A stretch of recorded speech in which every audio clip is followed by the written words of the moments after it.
Почитувани гледачи, добар ден.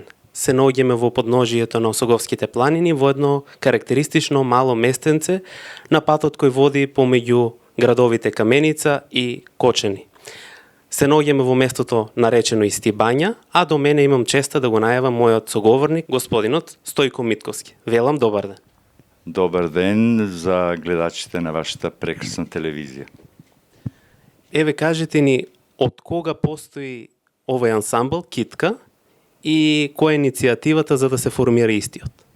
Па нашиот фолклорен ансамбл Китка Истибања наредната година ќе одбележи 5-децениско успешно работење со тоа што е формиран во далечната 1975 година од минатиот век и по иницијатива на тогашната младинска организација на која што јас бев како председател, младо момче, 15-16 годишно, но имаше други ансамбли во околината, викаме зошто па да нема и во Истибања. На почетокот нашиот ансамбл беше само од возрастни фамилиарни луѓе, јас и мои неколку другари бевме најмлади и така почнавме на почетокот, веднаш бевме на регионални смотри во Радовиш со својата специфична програма, отидовме на Илинденски денови битува, на Балканскиот фестивал, на фестивалот во Долнини, веднаш наредната година и за смотата на фолклорот во Загреб, а уште понаредната и Југославија да престуваме на светскиот фестивал во Закопане. Еве вие работите исклучително стар фолклор, изворен. Како дојдовте до идејата за таков фолклор, а не напримерно современ некој? И како дојде до реализацијата да го пронајдете и да го истражите и сепак да го примените на сцена?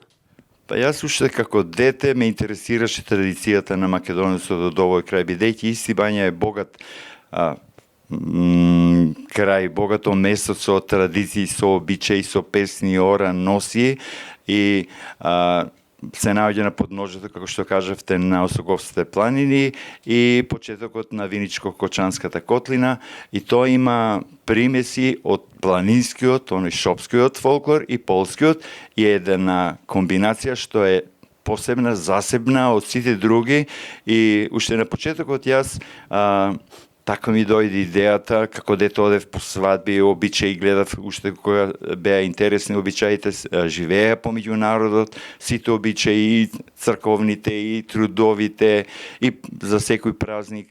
И така, не сакав да копираме други, бидејќи и тоа и денеска нашите игроци викат ние никого не копираме и нас никој не може да не копира, и затоа сме препознатливи, оригинални, автентични и насекаде не бараат.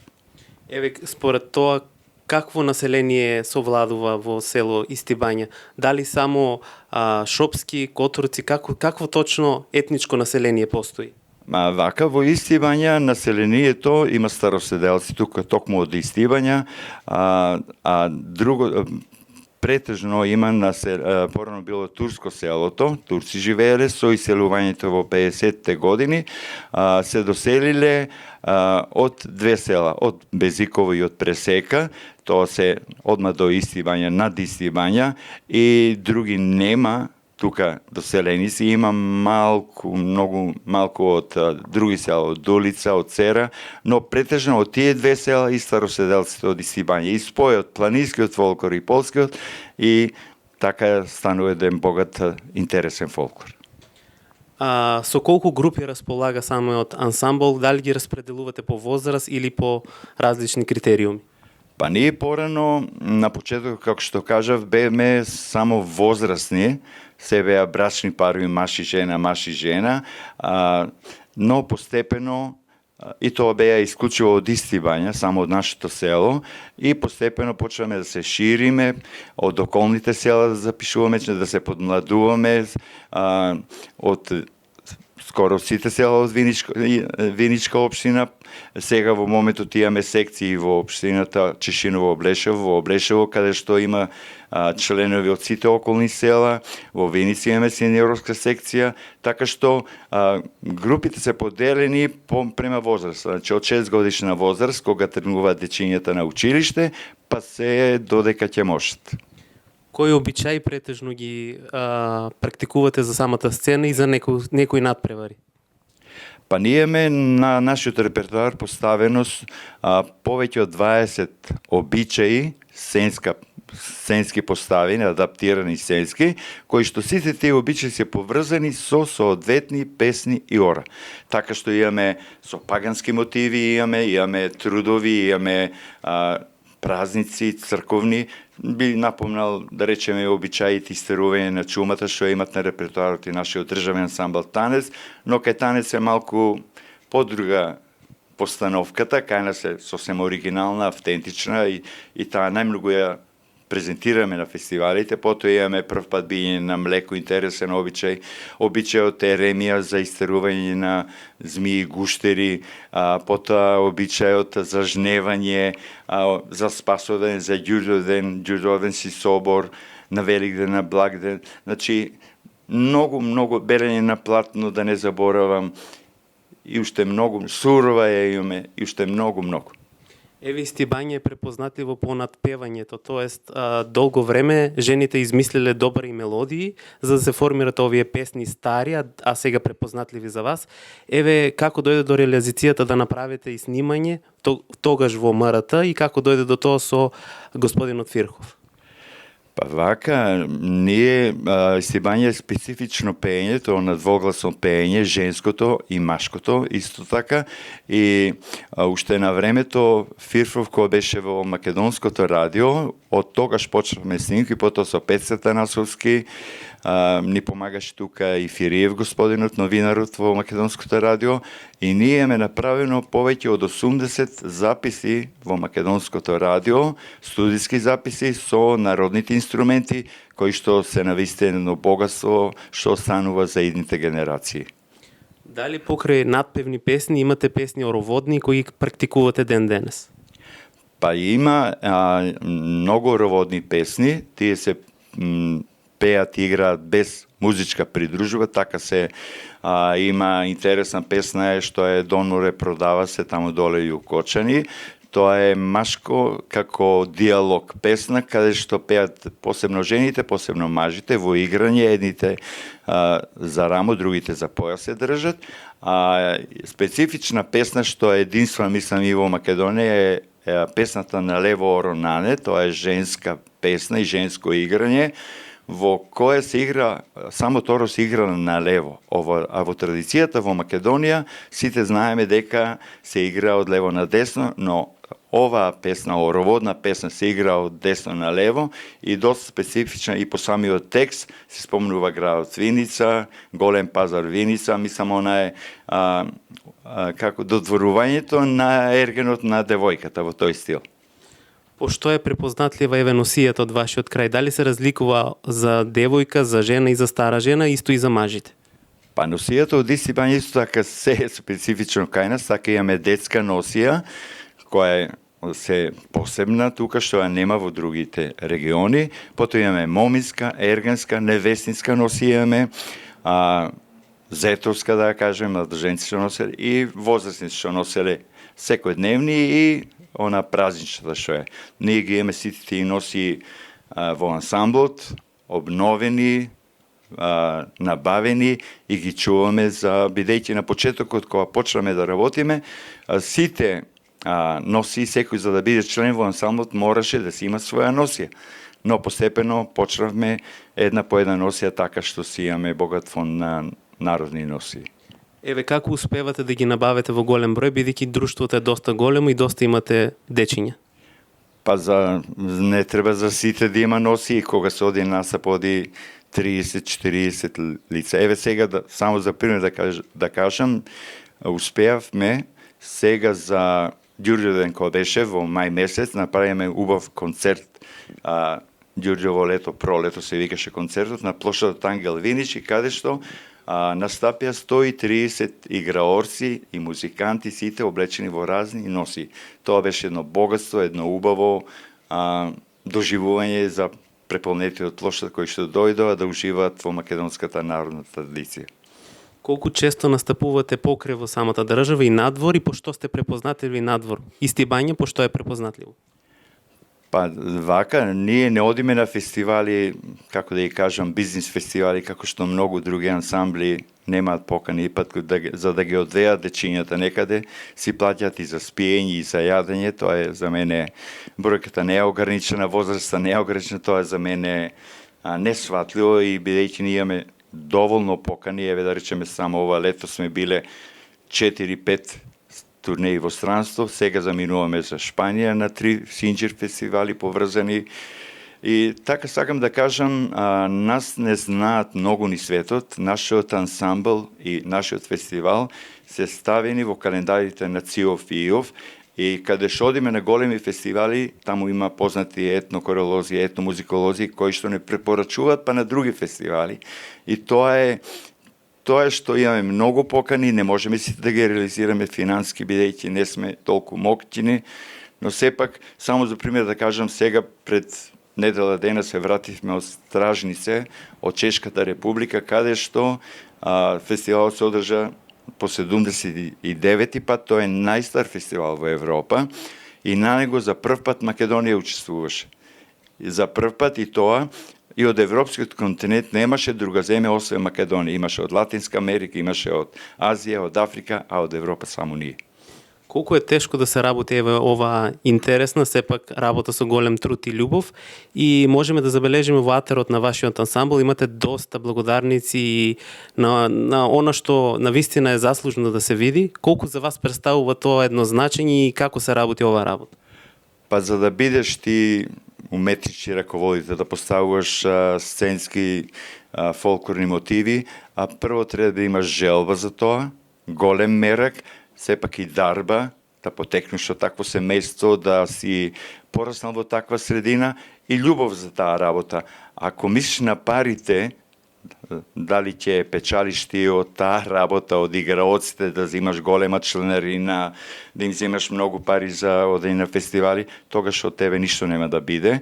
Значи, само треба желба, да се жртвуваш, големо жртвување, нерви големи, бидејќи работиш со дечиња, со млади, со возрастни пензионери.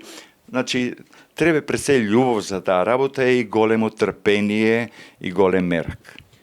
Еве сигурно и во вашата работа, како и останатите, има пречки. Како ги решавате на соодветен начин сите пречки кои се случуваат секојдневно? Па ги решаваме смирено, полека, со диалог, со разговор, со институциите кои што ти ветат нешто не ти дадат, мораш малку да бидеш стрплив и упорен, да не попушташ. Кога си нешто во право, кога ти знаеш дека си во право, значи нема попуштање. Треба да бидеш упорен, борбен до крај. Така и ми викаат сите, голем упорен човек сум, голем и борбен до самиот крај. Колку македонците еве знаат да си ја чуват својата традиција и фолклор, поготово еве Истибање е препознатливо по тоа. Колку низ Македонија се почитува еве фолклорот? Па јас ме радува што сега се отворени академиите за фолклор во Штип, во Луј, во Скопје, што се изучува фолклорот, и што имаме млади кадри кои што ќе продолжат да го негуваат фолклор, но мене ми смета што многу кадри од таму се препуштаат на друг стил на музика, се препуштаат на свадбени оркестри, на тоа ми смета, искрено да кажам, а сепак ние како македонци треба да си го цениме тоа, да си го чуваме, бидејќи тоа не одржало нас како македонци. Сепак, кога турбо, мурбо, такви песни не ни се потребни. Немаме потреба, ние си имаме свое, прекрасно, убаво, и треба да си го чуваме, како што велат старите, како зеницата во окото. Еве кога дојдевме на самата тема за музиката, вие дали одгледувате типично стар стил на музика и дали тоа се стари инструменти при изведбата?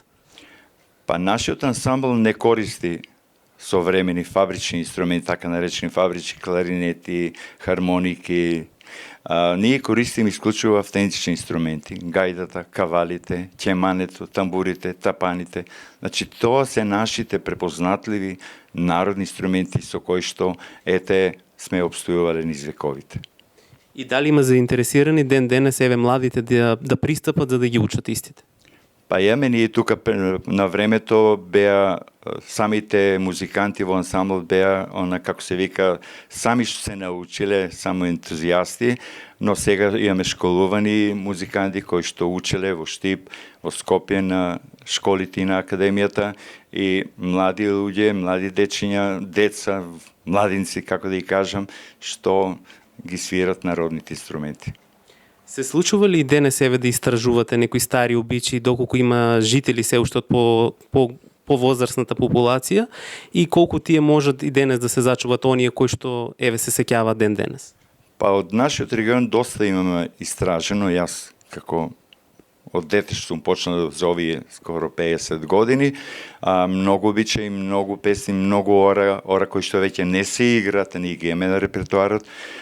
Има се уште некои стари лица што изнемоштени се веќе, тешко од помладите тоа, ти не може да го пренесу. Ако со нив разговарав, има тука некои постари жени што се доста изнемоштени, но сепак се обидуваме уште нешто да извадиме од нив. Посебно сега ме интересираат бајулките, баењето од уруци, од уплав, од тоа.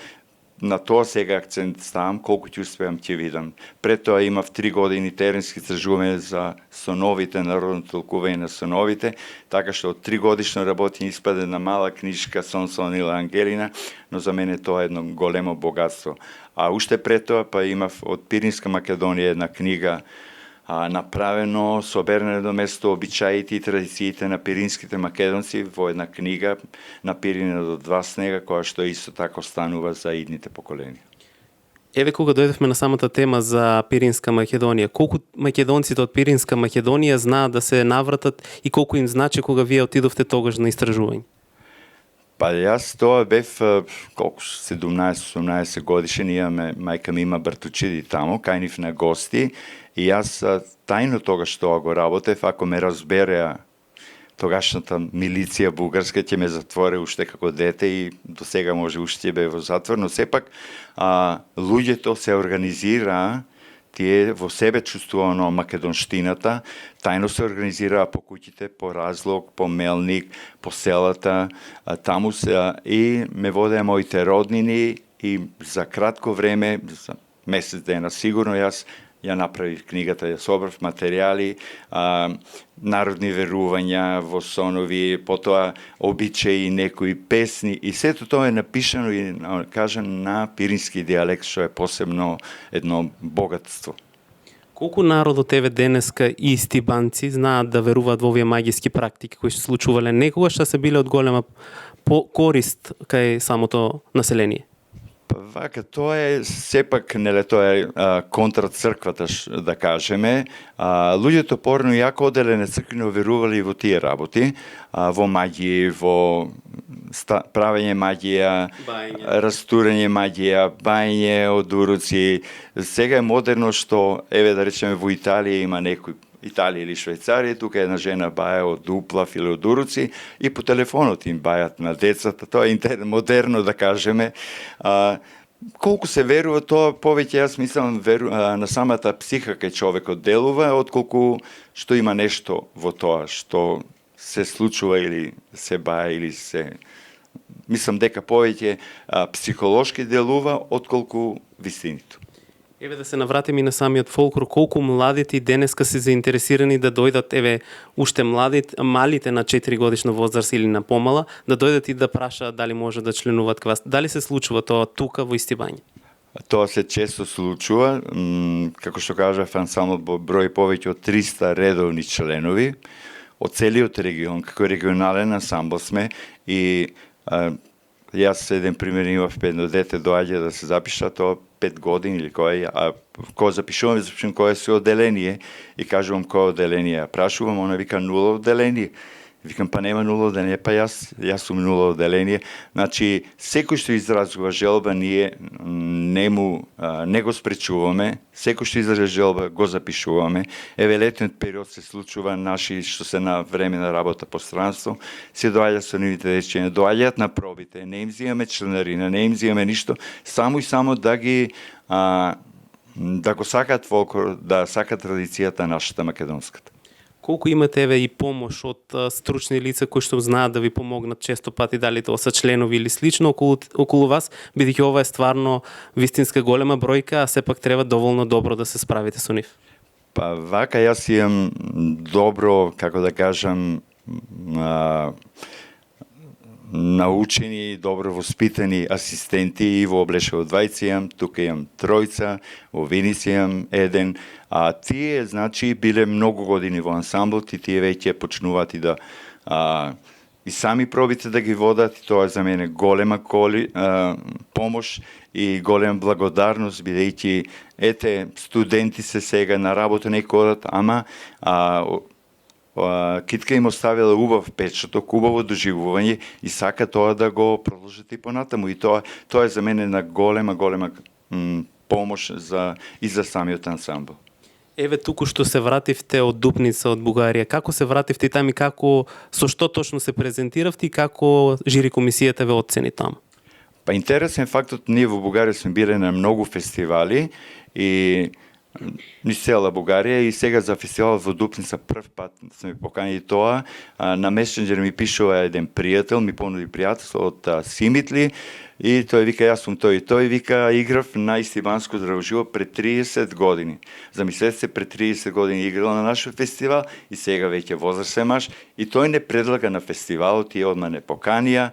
Таму бееме убаво супер пречекани, го презентиравме македонскиот фолклор, го презентиравме обичајот Ноќ проти Ѓурдовен со Ѓурдовенски собор, доста атрактивен, доста автентичен, и стручното жири, претежно професори од Академијата во Пловдив, тие жирито треба да бидат неутрални при гледање на они, само да гледат. Ама кога нашиот ансамбл насти и ракоплеска, и браво вика, јас ги следев од страна, и со тоа како резултат према нашата автентичност, ја добивме главната награда од стручното жири, и тоа наградата за најубава артистичка изведба за комплетност, за носие, обичај, за сето тоа.